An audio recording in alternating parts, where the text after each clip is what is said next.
Josias de Souza ataca novamente. Aliás, segue na ofensiva contra o presidente Lula. O jornalista no UOL, além de dizer que o presidente, aspas, deveria debater soberania em privado, não de forma eleitoreira, em um encontro com Trump, ainda detonou a escolha de Boulos para o ministério. Quem vai contar essa história pra gente é a Daiane Oliveira, aqui no Plantão do Meteoro.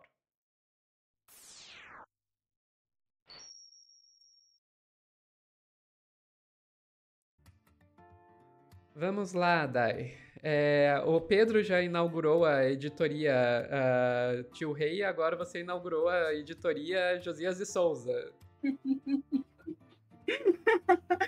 Verdade, Sufa, eu não estava pensando sobre isso, mas é verdade.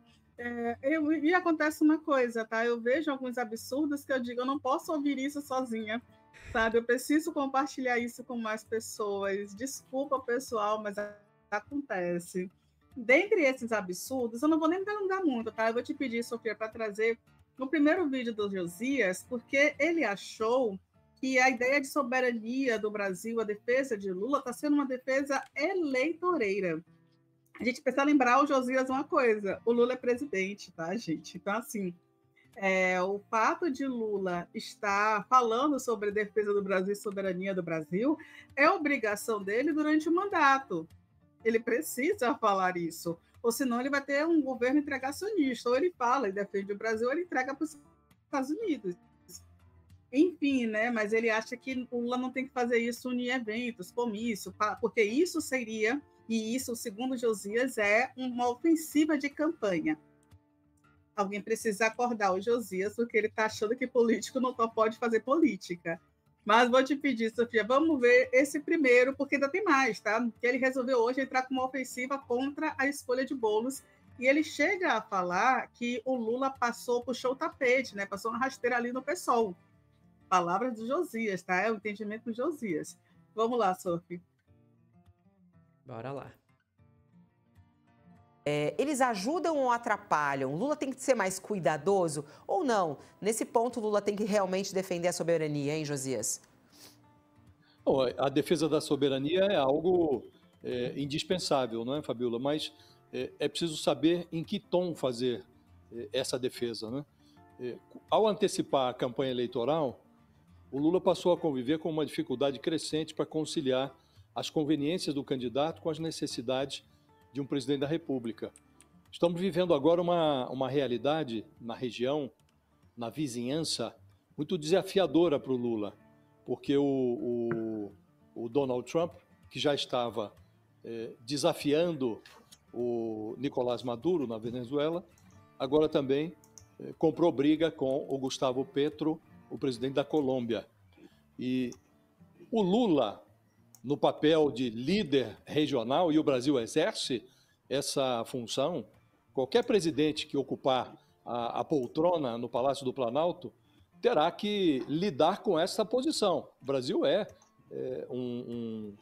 pela sua importância econômica, pela sua relevância geopolítica, exerce uma liderança na região. Então, não há como o Lula não tomar o partido, não dos presidentes necessariamente, mas da Venezuela e da Colômbia, porque se esses dois vizinhos têm problemas, cabe às sociedades venezuelanas e colombianas resolverem o problema. E não se deve considerar aceitável que um presidente americano considere razoável tratar como um quintal dos Estados Unidos, qualquer país aqui no continente. Não é? Então, a posição do Lula tem que ser muito nítida em relação a isso. Agora, ele está num momento que está virando uma exceção, porque o Trump, em função daquela química que rolou entre os dois, está tratando o Lula com punhos de renda, passou a tratar o Lula com punhos de renda, e o Lula tem essa perspectiva, está agora sendo realizada uma construção diplomática entre o Itamaraty e o Departamento de Estado norte-americano, para viabilizar um encontro do Lula com o Trump. Então, seria mais conveniente para o Lula que ele se abstivesse de fazer esses acenos eleitorais, esses rompantes, que têm uma lógica estritamente eleitoral, discursando para plateias companheiras, o Lula estufa o peito como uma segunda barriga e exagera na defesa que tem que ser feita da soberania do Brasil e da não interferência nos assuntos de países da América do Sul, Gostou, mas isso tem Sofia? que ser feito de forma... Meu Deus. É mais Estufa o sonífero que peito como Dramin. uma segunda barriga. É mais sonífero que Dramin. Ai, eu tava vendo o pessoal aqui falando justamente isso, né? Rosimar, Josias, chato demais. Desculpa, gente, é fazer vocês verem isso. Mas isso não é só um discurso do Josias no UOL. Observe que tem uma mídia falando como o Josias fala, e apontando que o Lula ele vem numa onda de campanha eleitoral.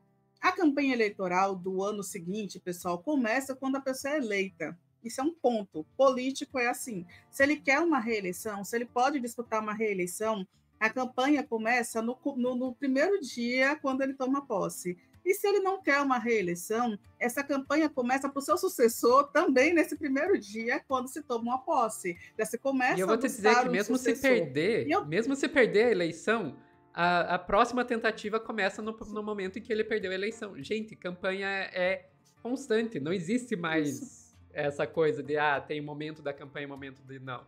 Isso, claro, existe na justiça eleitoral, regulamentações de como isso pode ou não ser feito. Óbvio, isso tem que ser respeitado, óbvio. Mas, assim, achar que existe algum momento em que político não está pensando em voto, isso não existe. Não existe, nenhum. Não é? O político não vai pensar em política, o político não vai fazer políticas para a população. A gente já criticou o Josias por esse posicionamento, né? Quando o Lula foi lá entregar um projeto que é muito necessário para gás para a população mais vulnerável, que precisa, inclusive, que se queima com o fogo a lenha, com o álcool para cozinhar, porque não tem dinheiro dos R$100 e poucos. Aqui na Bahia está em torno de R$140 o botijão de gás.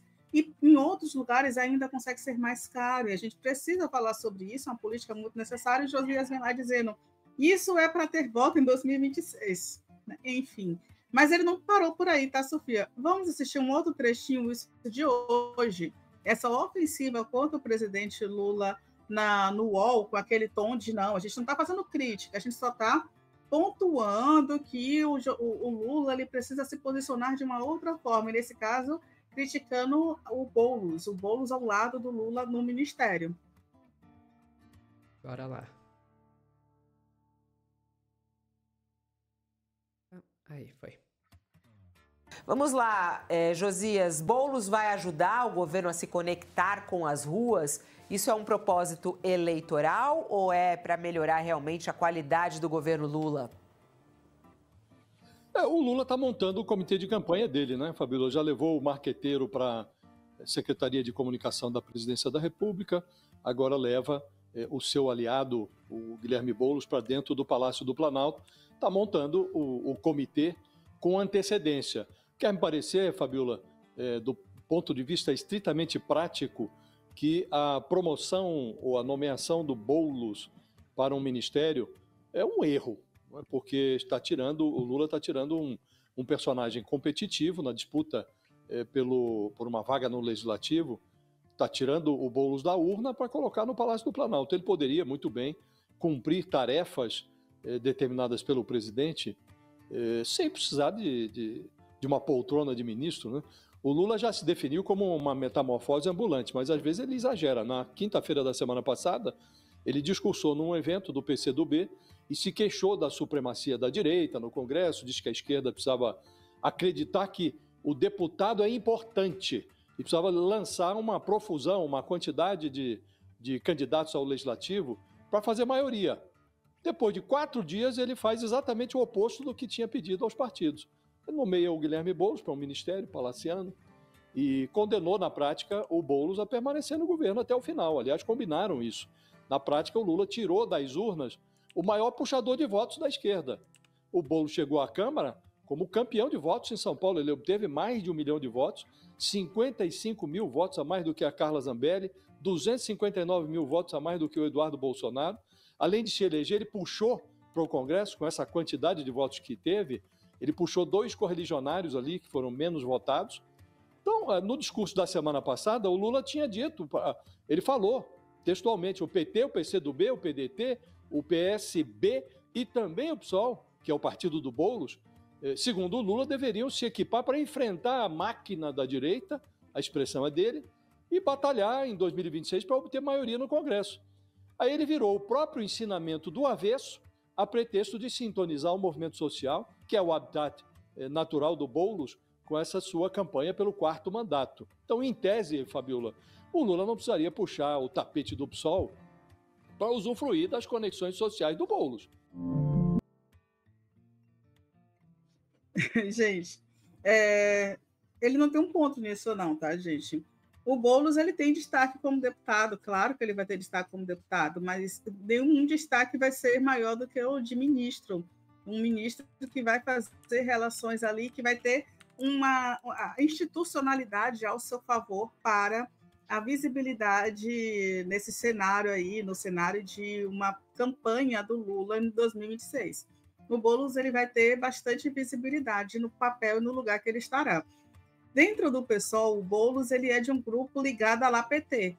E o PSOL tem muito disso. Algumas pessoas do PSOL que têm um padrão do PT, que são muito ligadas ao PT, institucionalmente falando mesmo, o pessoal admite isso. E o grupo do Boulos é um grupo muito à PT. E ele já tinha esse indicativo, já tinha umas conversas assim acontecendo.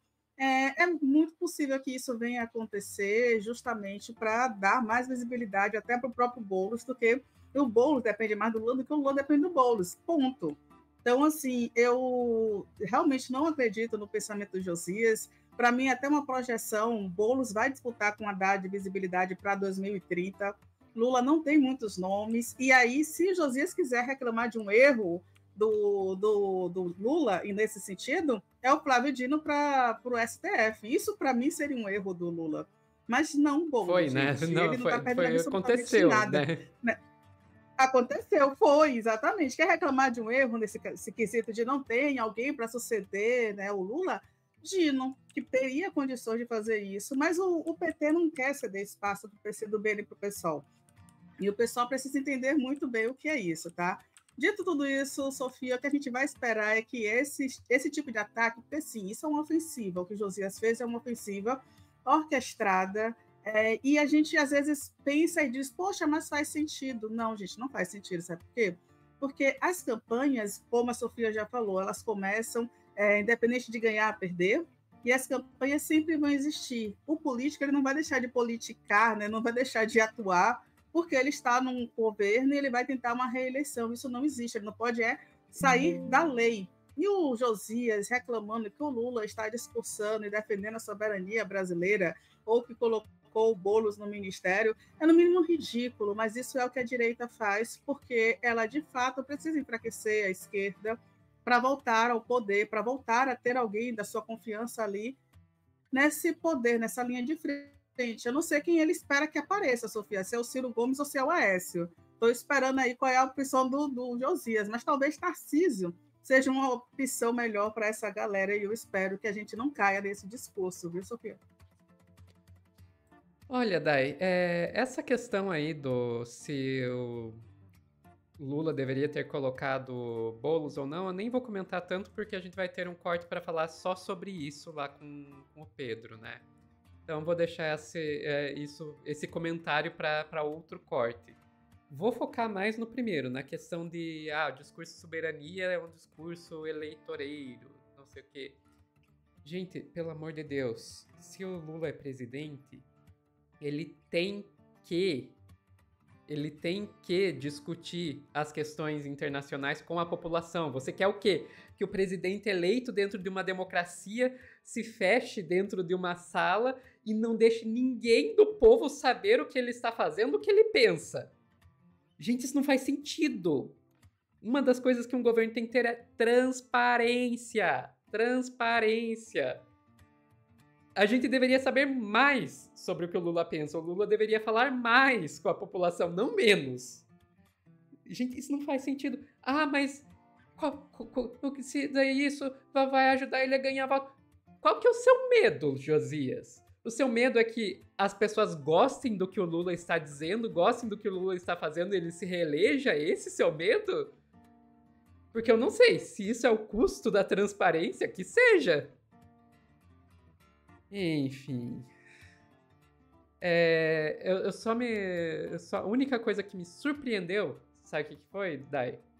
É que ele pode ter usado essa palavra assim, e eu não percebi, mas eu não percebi ele falando nenhuma vez a palavra populismo, porque é a palavrinha da moda, né? Eles adoram acusar de populismo. Enfim. Ficamos Mas por ele aqui, chama Dai. Lula populista com muita frequência, Sofia. Não. Ficamos, Sofia.